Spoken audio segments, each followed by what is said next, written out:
جو عمران خان صاحب جس راستے پہ اس وقت جا رہے ہیں، سخت ان کی حفاظت کے بارے میں سخت تشویش ہے کہ امریکہ ان کو بھی شہید نہ کروا نہیں ہوگا۔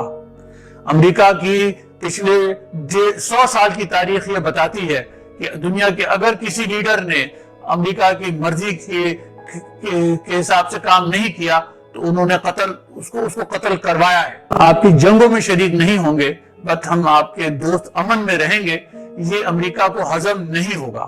میں یہ بتا دینا چاہتا ہوں کہ ہم امریکن پاکستان سے ایگزٹ نہیں کر سکتے۔ ہمیں پاکستان کی فوج پر نظر رکھنے کے لیے ضروری ہے کہ ہم پاکستان کے ساتھ انگیج کیے رکھیں۔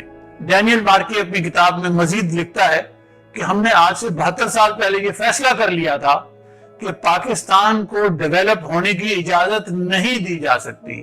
بسم اللہ الرحمن الرحیم۔ محترم ناظرین کرام، آج آپ کی خدمت میں ایک اور کتاب ہے اس کے بارے میں بات کروں گا، No Exit from Pakistan by Daniel Marquet. Daniel Marquet is an American author who has worked on this book for about 25 years. And then اس نے بڑی ڈیٹیل میں احاطہ کیا ہے پاکستان اور امریکہ کے تعلقات پہ، اور آپ کی خدمت میں جب پیش کروں گا آپ سن کر حیران ہوں گے کہ امریکہ پاکستان میں کیا کچھ کرتا رہا ہے۔ ڈینیل مارکی اپنی کتاب میں لکھتا ہے کہ امریکہ نے پاکستان پر کبھی اعتبار نہیں کیا۔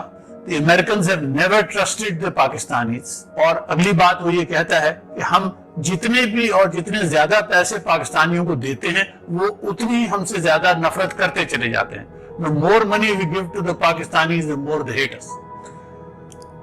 اس بات کو اچھی طرح سمجھ لینے کے باوجود میں یہ بتا دینا چاہتا ہوں کہ ہم امریکن پاکستان سے ایگزٹ نہیں کر سکتے۔ وہ 3 وجوہات بتاتا ہے کہ جس کی وجہ سے امریکہ پاکستان کو نہیں چھوڑ سکتا۔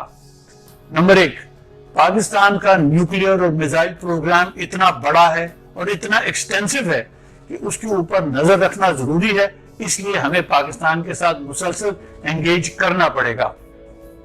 دوسری بات، پاکستان دنیا کا وہ واحد ملک ہے جس کا چین کی سول اور ملٹری اسٹیبلشمنٹ دونوں سے بہت گہرے تعلقات ہیں، تو چین پر نظر رکھنے کے لیے پاکستان کے ساتھ تعلقات رکھنا بہت اشد ضروری ہے۔ کیا سنیے، فرماتے ہیں کہ پاکستان کے پاس اتنی بڑی فوج ہے کہ if this army decides to go rogue، یہ نہ صرف اس ریجن کو ڈیسٹیبلائز کر دے گی بلکہ ساری دنیا کو بھی ڈیسٹیبلائز کر دے گی۔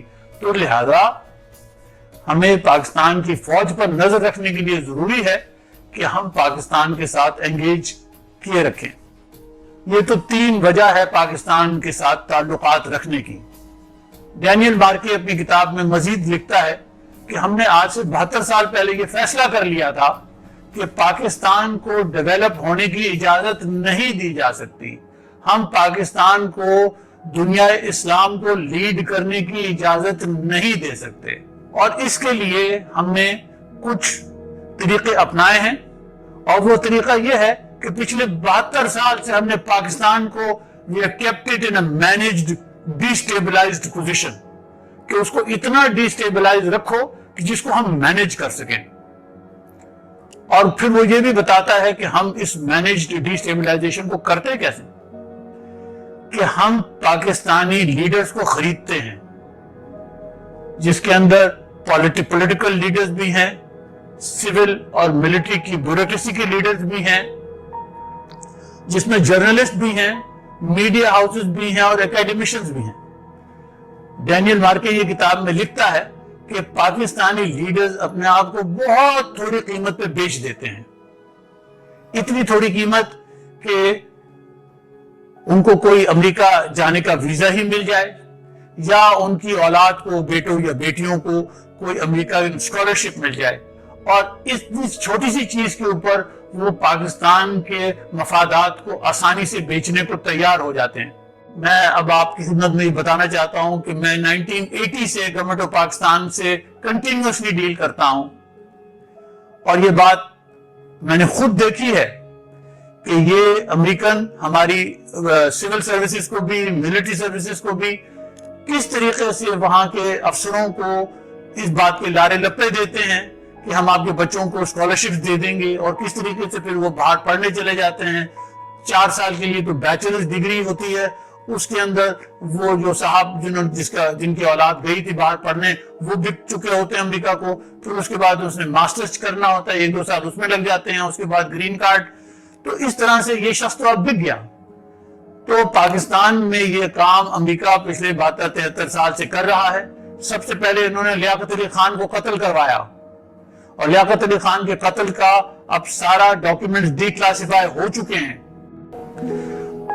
جو عمران خان صاحب جس راستے پہ اس وقت جا رہے ہیں، مجھے پرائم منسٹر صاحب کے بارے میں ان کی حفاظت کے بارے میں سخت تشویش ہے کہ امریکہ ان کو بھی شہید نہ کروا دے۔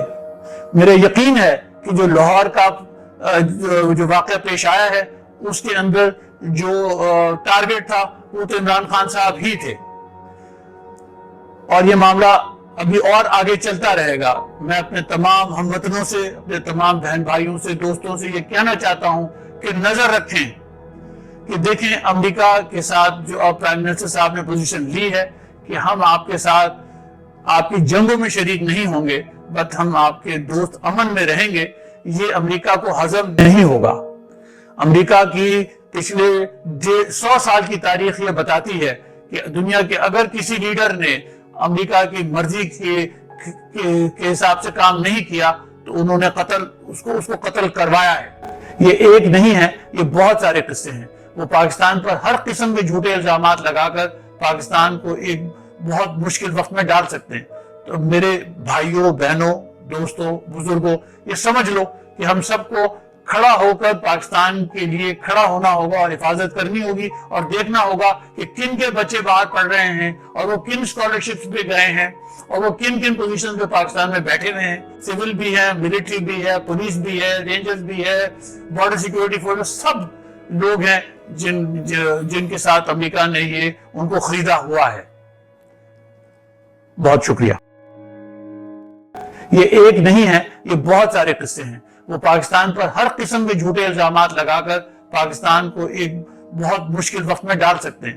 تو میرے بھائیوں، بہنوں، دوستوں، بزرگوں، یہ سمجھ لو کہ ہم سب کو کھڑا ہو کر پاکستان کے لیے کھڑا ہونا ہوگا اور حفاظت کرنی ہوگی، اور دیکھنا ہوگا کہ کن کے بچے باہر پڑھ رہے ہیں، اور وہ کن اسکالرشپس پہ گئے ہیں، اور وہ کن پوزیشن پہ پاکستان میں بیٹھے ہوئے ہیں۔ سول بھی ہے، ملٹری بھی ہے، پولیس بھی ہے، رینجرز بھی ہے، بارڈر سیکیورٹی فورس، سب لوگ ہیں جن کے ساتھ امریکہ نے ان کو خریدا ہوا ہے۔ بہت شکریہ۔